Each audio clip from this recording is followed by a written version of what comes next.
Hello everyone, today we are going to present a new story, a myth story.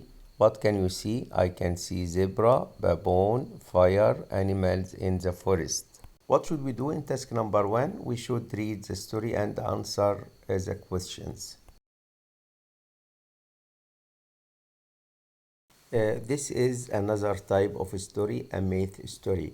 Question number 1, what kind of story is it? Number 2, who are the main characters in it? Number 3, where does the story happen? Number 4, when does the story happen? Number 5, what is the title of the story?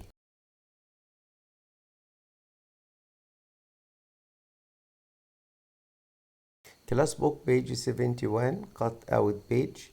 What can you see? I can see recipe for the story. Number 1, type of story. Number 2, characters. Number 3, setting. Number 4, time. Number 5, the plot.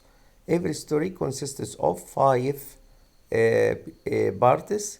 Number 1, type of story.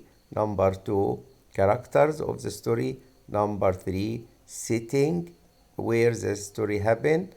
Number 4, time, when the story happened. And number 5, the plot, the beginning, the middle, and the end of the story. Thank you.